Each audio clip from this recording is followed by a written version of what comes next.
beeksisoota garaagaraa hojjechiifachuuf akkasuma VIP keenya galmaa'uuf lakkoofsa 9911 irratti dawwaluudhaan nu argachuu dandeessu.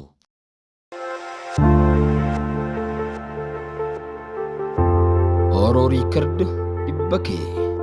Assalaamu alaikum wa rahmatullahi wa barakatuh. Kabajamtootaa fi hordoftoota keenya. Egaa akkuma isiniin jedhe qabadhee isinii dhufeetiin jira seenaa Balaa Haatuun akkami waan jedhamu irratti jechuudha.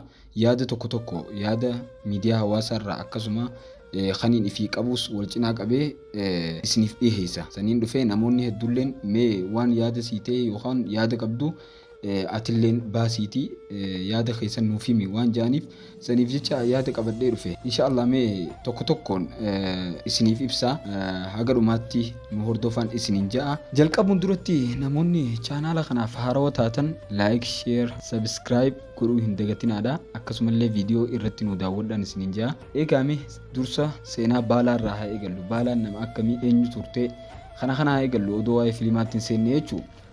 Balaa Haatuun jechuun maqaan ishii kan dhugaadha Raabiyaa Balaa Haatuun jedhamti. Kan abbaan isii baaseef jechuudha. Isiin intala Sheek Dabaaliiti. Sheek Dabaaliin haala gaariin isii guddise. Intala isaalleen akkasumatti intalti isaalleen haala amala isaa san dhaalte. Egaa Sheek Dabaaliin isii qofa odoo hin taane namoota hedduu leenjisee keessaafuu intala isii faga haalaan leenjisee jechuu barbaadeeti. Sheek Dabaaliin intala isaa ilma Ertugrul Gaazii Usmaan Beeyif kenne yookaan isaaf nikaa godhe yookaan wal fuusisee jechuudha.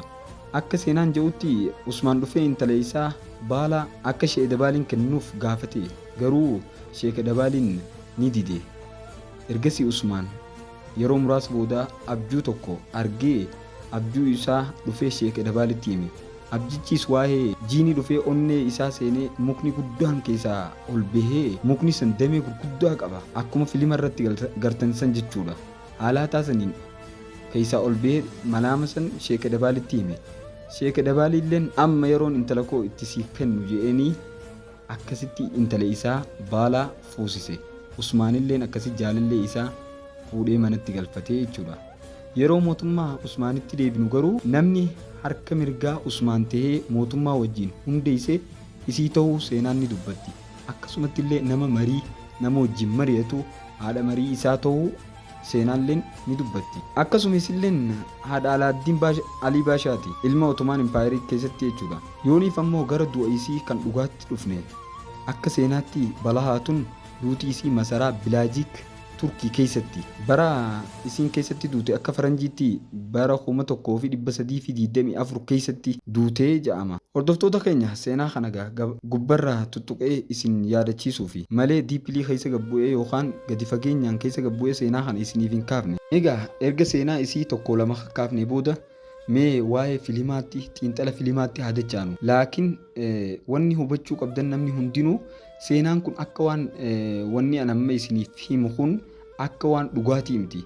Yaadota tokko kan miidiyaa irraa fuudhee fi akkasuma yaada ani qabu wal cinaa isin qabsiisee ragaalee tokkos isin garsiisee haalaataa saniin akkasitti waliin ilaalla. Maaliif jennaan fiilmoota warroota hundeessantu jira waan ta'eef Boozdaag gruppiidhaan kaniif hojjetamu waan ta'eef saniif haalaataa saniin qindaa'ee barreeffamaa jechuudha. Kanaaf tarii fiilima tolchuuf ta'uu danda'a. Tarii ammoo waan biraatiif godhuu dandeenya. San xiinxala namaa jechuun akkasii wanta godhuu hin dandeenyu. Garuu ammoo yaadota fiilimaan wal qabsiifnee waan takka kaafnee irratti haasa'uu ni dandeenya. Saniif gaa turtiin keessan Oromoo Riikard Dhibbakee waliin haa ta'u. Ammallee deebisee namoonni chaanaala kanaaf haaraa taatan subscribe, like, share godhuu hin dagatina isiniin jecha. Mee xiyyeeffannoo tokko kan fiilima keessatti ta'e fiilima kutaa 180ffaa yookaan 302 jechuudha. Kan achi keessatti tokko waliin haa ilaallu turtii keessan na wajjin taasisa. Yaagaa akkuma mul'atutti jechuudha fiilmni Usmaan kan 180ffaan dursa gammachuun eegalee dhumti isaa gaddaan dhume akkuma namni hundi beeku jechuudha. Gammachuun jalqabaa maal ture? Usmaan soogootti deebifachuu isaati. Uummanni ulugaanfaan maal jechuu turan? Yoo Usmaan soogoot ka qabatu ta'ee humnitii isaanii jabaataa nurratti ja'anii haasa'anii turan. Saniif jechuudha maal mul'isa karaa biraatiin wanni kun yeroo kanatti ilaallu xiyyeeffannoodhaan akka Usmaan asii booda isaan irraa dhukkee kaasu jechuudha. Jechuun akka Usmaan isaan irratti dhiibbaa guddaa geessisuu itti amananii jiru jechuudha. Inni illee qabatee jira waan ta'eef akka xiinxala fiilima keessatti ta'etti jechuudha. Ammoo dhumti isaa maali yoo jettan dhumti isaa kan nama gaddisiisu balaa haatuun du'uu isiiti yookaan mana keessatti ibiddi itti qabatee jechuudha. Bugum haatuun ibidda itti qabsiiftee isiin du'uu isiiti jechuudha akka filima keessatti mul'atetti. Jechuun amma isiin achi keessatti ibiddi itti qabatee Usmaan yeroo laalu yeroo mana keessatti taa'anii jechuudha.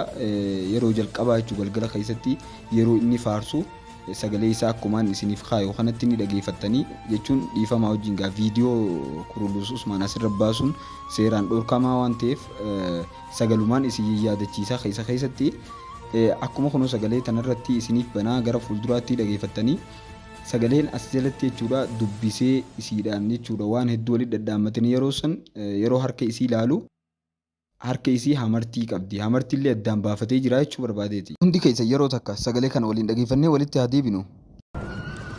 Ati anaaf gara ani itti hirkadheedha. Akkasuma bakka dhokotaa namni tokko yeroo rakkoo itti uumamu itti gargaaramudha. Haadha manaa koo qaalii binnaaf siyaa tiksu. Ergasii gizaa isii duute yookaan isii ibiddi gube san harka fuudhee ilaalullee amartiin tanuma inni harkee ture san jechuudha. Asaabillee yaadatee ture sanumaa jechuudha. Bifa saniin du'uu isiiti jechuudha. Isii ta'u mirkaneeffamtamtee akka jirtuuti jechuudha. Isii ta'uun jechuudha. Gaddii kana ture jechuudha kan dhumarratti ittiin dhufe mee gara fuulduraatti wajjin itti haafuuf nuun isin jaa turtiin keessan waliin haa ta'u. Egaa guys haalata saniin itti deemamee xiyyeeffannaan keenya waan baalarra ta'eef iddoo baalaan itti du'uu deemtu san qofarratti haadachaanu yeroo baalaan dhuftee fardaan deemaa dhuftu goojjoo takkatti gortee goojjoo san keessa seentee maaliif jecha achi gortee bugum jala deemtee xiyyaan dirtee turte. Bugum gaa maaliif jecha kanatti isii barbaaddii jechuunis waan gaafii qabudha. Bugum ni beektan jaalala Usmaan beef qabdu yeroo dheeraaf keessa ture waan tureef hedduu jaalala isii san irratti xiyyeeffatti baay'inaan. Baalaalleen jaarsa kiyya akkanatti jaalataa waan jaamu ni jiraami. Saniif jecha jechuudha isilleen hinaaffaa nama jaarsa isii yookaan jaalala isii jala barbaadu kanaaf isilleen harkaa hin feetu.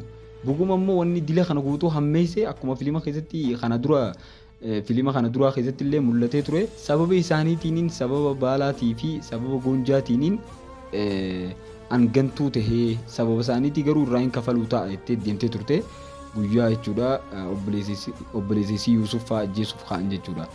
Bifa saniin deemtee xilaatummaa saniis kanuma jirtu baalaanis garuu haqaan odoo hin taane isiinis waan hinaaffaa keessa jirtuuni xiqqashoo murtii isirratti wanta godhu jirti. Isaan lamaan sababa kanaaf jecha baay'inaan wal jibban jechuudha. Namni hundi ni beeka baay'inaan wal jibbanii wal jibbinsa isaanii irraa kan ka'e jechuudha. Kaniif jaarkutaayii fi baalaan yeroo baqatan san jechuudha kutaa 180 keessatti jechuudha. Yeroonii fi baqatan san jeerkutaayii fi jeerkutaayii naa karaa isinirraa addaan baasaa isin deemaadhaa jeen karaa kanaan addaan baase kaniif jechuudha jarri jeerkutaayii jala kutanii isin garuu kophaa isiif dhalaalee lama jechuudha. Gaardii isiitii fudhattee isaanummaan lamaan qofti diddee jalaa deebite jechuudha. Silaa baalaallee hin dandeessu lola keessatti akkasitti jala deemtee baalaa xiyyaan dirte baalaalleen akkuma jennee turre mana goojjoo san seentee xiyyee isii san irraa baasuudhaaf achi gorte.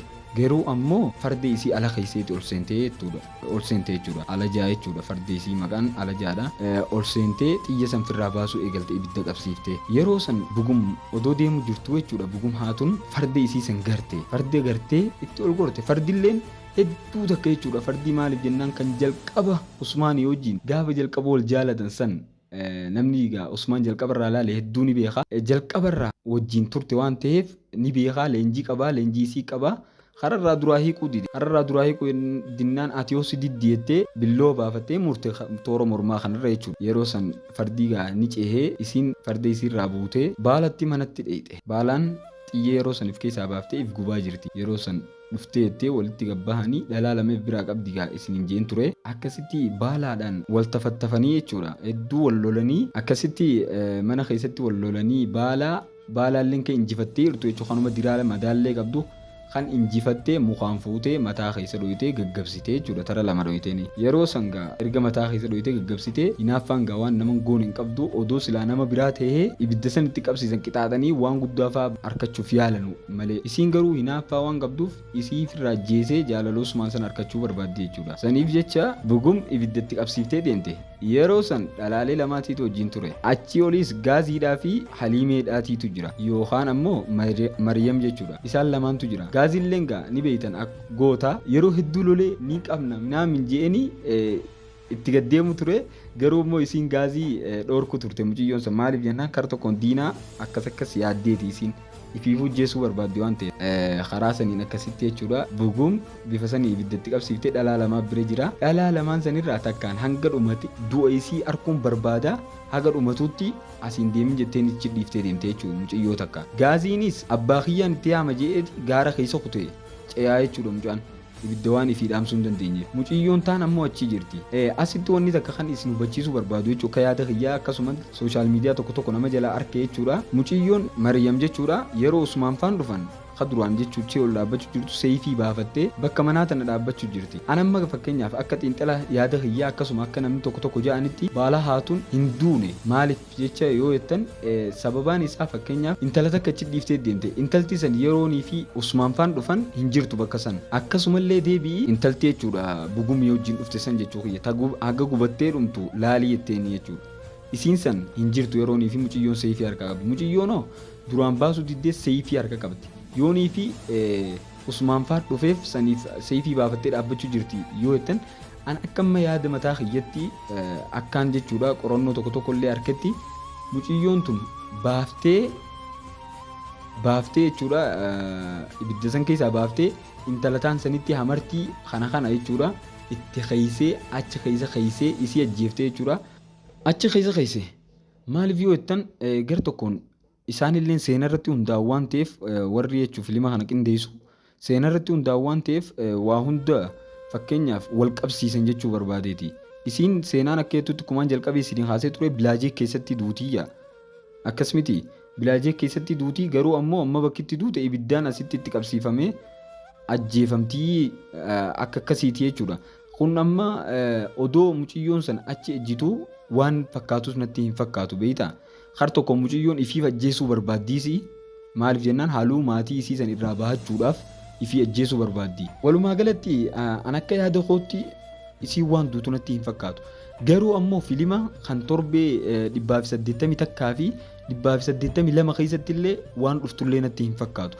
Maaliif jennaan bifa duute fakkeessanii jechuudha. Isiin ni teessii bifa duute fakkeessanii jechuudha. Isiin okottee jechuudha tajaajila ni fudhatti dawaa fi kana jechuudha miidhamtee waan turteef ibidda keessatti jechuudha dawaa fi kana ni fudhatti garuu ammoo Usmaan faan akka waan duutetti hubatanii masaraa waa hunda waan jarasanii san irraa deeffachuun shakkaa ammoo bugum haatuun baala irratti waan san raawwatteef isiin ni duutii na fakkaata yoo harkuma baalaatti duutii na fakkaata ammaas isiin jechuudha.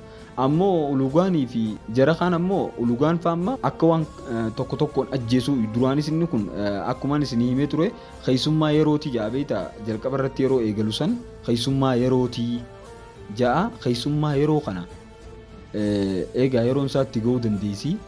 Bifa saniin akkasitti eegaa kun akkuma xiinxala kiyyaati akkasuma sooshaal miidiyaa tokko irraa arke garuu hordoftoota keenya wanni tokko kan isin gaafadhu baalaan yeroo kanatti yeroo lama akka nama du'uutti fakkeeffamtee jirti yoo kanallee du'uu baattee jechuudha kutaas deemu keessa nuu mirkanaawa yoo kanallee du'uu baattee garuu tara lama bifa du'aatiin jechuudha itti fakkeeffamee jira.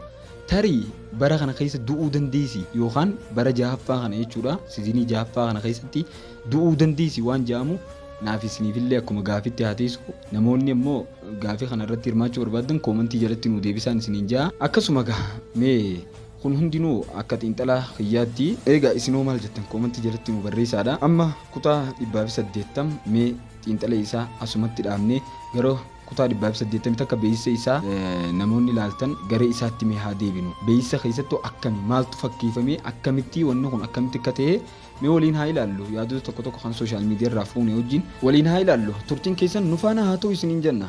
Egaa akka yaadutti akkuman kana dura dubbadhee jirutti balaa haatuun hin duune harka Soofiyaa keessa jirti yookaan ammoo Haliimeetu isii baraare tarii Haliimeen ammoo isii baraartee waan icciitii hin beeyneef Soofiyaatti dabarsuu dandeessi qara ta'eenuu jechuudha akka yaada hiyyatti jechuudha. Usmaan Bey immoo turtii keessa jechuudha akka baalaan hin du'in abjuu keessatti hubachuu danda'a yookaan hubachuu mala akka yaada hiyyaatti akkas jedhee yaada. Ammoo reeffi achitti gubatu san ammoo reeffa obboloota bugum haatuun keessaa tokko ta'uu maluu danda'a jechuudha. Maaliif jennaan nama tokkoon haga isiin duututti achi keessatti eegii mirkaneeffadhuutii hoottuu sababa jetteeniif jechuudha. Nama san lammaffaa achi hin jiru jechuudha. Lammaffaa hin jiru kuma garree hin jiru jechuudha. Lammaffaa bakka san intalti san hin jirtu jechuudha. Ammoo Soofiyaan Maryam bakka Maryam hin jirretti jechuudha. Baalaa yoo boojitee jiraatte jechuudha. Yoo boojitee jiraatte osoo baalaa boojitee jirtu Soofiyaan akka waan baalaa san ajjeesuu deemtutti jechuudha. Akka waan ganaa harka isii jalaan baanetti baalatti waan hundee himuu dandeessi. Odoon duune jechuudha. Akkas nama godhu waan ta'eef yeroo baay'ee diinni kee waan si jalaa balleessite akka akkuma kana dura jechuudha. Luukasillee dubbatee ture san jechuudha. Waan ilmoo Usmaan yookaan ilmoo Usmaan jechuudha. Ilma Alaaddiin garaa keessatti ajjeesee jee dubbate san yeroo si ajjeesuu deeme yookaan ifii du'uu deemu waan akkasiisan dubbata waan ta'eef diinni isilleen itti himuu dandeessi jechuudha. Baalatti jechuudha. Buguma haatuun ammoo kutaalee itti aanan keessatti isilleen baala haatuuniin akkumaan isin jee ture baala haatuuniin du'uu malti. Maaliif jennaan nama biraa biratti kan koloo itti galtu yookaan nama biratti baqattu waan hin jirreef du'uu dandeessi. Akkasumatti illee ulugaanii fi ilbaayilleen ammoo lamaan isaaniiyyuu tokko tokkoon ni du'uu jechuudha. Akkumaan kana dura isiniin jee ulugaanilleen keessummaa yerootii isiniin jeen ture sababa kanaan du'uu danda'a.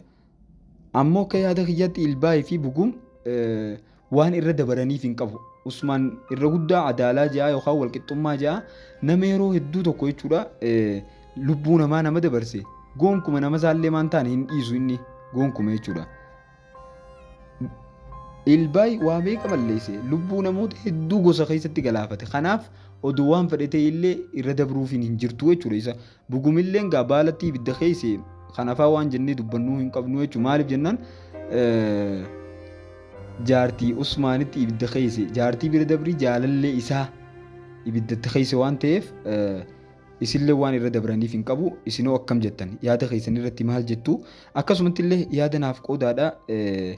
Kana keessatti akka xiinxala kiyyaatti kaniin anas keessatti dubbadde akkumaan isinii himaa jiru akka dhugaatti kan fudhanne namuu xiinxala waan qabuuf anilleen yaadota kanallee yaada kiyya qofa odoo hin taane yaadota garaagaraa walitti funaanee jechuudha sooshaal miidiyaarraa akkasii kiyyaanillee wal keessaa hammachiisee isiniif dhiyeessee jechuudha. Yaadni keessanillee karaa kiyya kanatti dhiyaatu hedduun akka jiru abdiin qaba. Inshaallah waan nu daawwattaniif galatooma isiniin jenna. Akkuma kana dura dubbadhee ture chaanaala keenya subscribe like share godhuu hin dagatinaadha. Viidiyoo keenyallee irratti nu daawwadhaan isiniin jaa. Isinoo maal jettan yaada naaf kennaadha. Koomentii jalatti yaada naaf kennuu hin dagatinaadha. Wassalaamu alaikum wa rahmatullahi wa barakaatuh.